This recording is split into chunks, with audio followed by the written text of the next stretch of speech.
Hi guys, and welcome back to another video. I want to talk about this graphic novel that I just finished.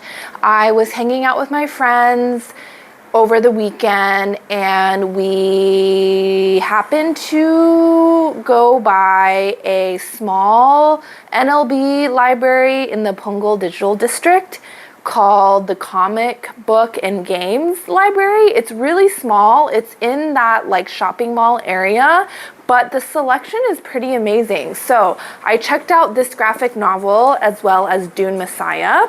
And the reason I picked this up, so first of all, it's like gorgeous. It's the hardcover edition of this beautiful graphic novel. It's called Acting Class by Nick Drnaso, and it also caught my eye because I did read his second work. This is his third work.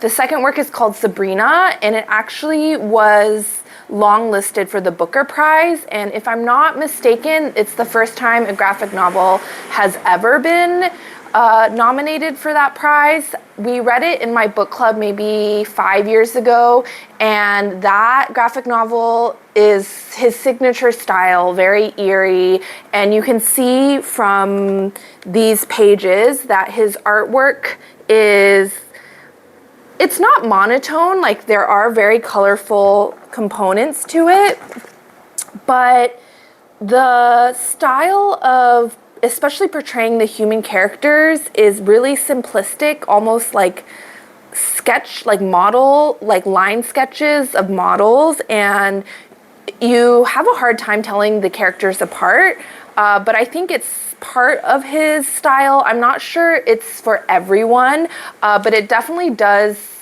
tie into his overall artistic project, I feel, which is most of his work, at least that I've read so far, has like this eerie, creepy quality to it. And so I think his style of drawing and illustrating really lends to that and is part of the overall project. I think it's intentional. It's not a sign of lack of skill, is what I guess I want to say. So Acting Class follows 10 different characters. You're introduced to them in kind of an abrupt way. You turn the page and it might start following the storyline of a different character. And even though you know their names and a lot of particulars about their lives, it's still kind of hard to keep track of all of them. And I feel like in that way, Nick is trying to maybe sketch a more general portrayal of a certain group of people, which are those who are kind of like lonely or have something lacking in their lives or who feel a bit restless. Basically, the premise of the graphic novel is each of these people stumble across a flyer for an acting class that is free for the first 4 sessions, and then after that you have to pay, and there's not much detail in terms of like, is it a proper program or who is actually the instructor? Is he a well-known actor? They ask in the first class, like, would we have seen you in anything? And he's like, oh, I'm not that kind of actor. I'm not that kind of practitioner. I'm someone who just teaches. So I would say, I don't want to spoil too much, but just to give you a hint of what unfolds in this,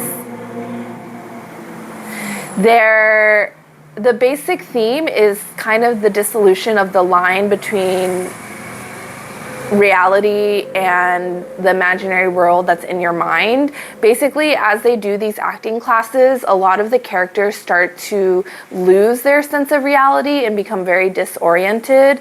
I wouldn't say there is a necessarily extremely like satisfying conclusion in terms of the plot, but there is enough to keep you hooked, and I don't think I was unsatisfied by the ending.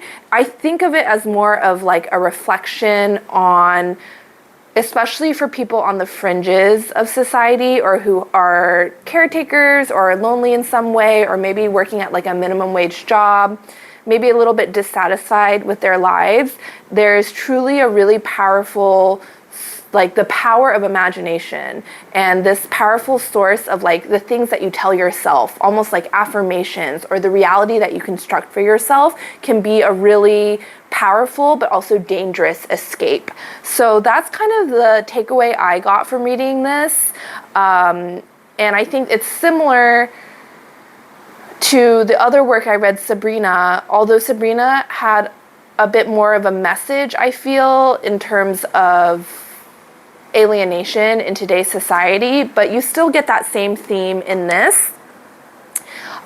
In terms of the artwork, it is a lot of panels, and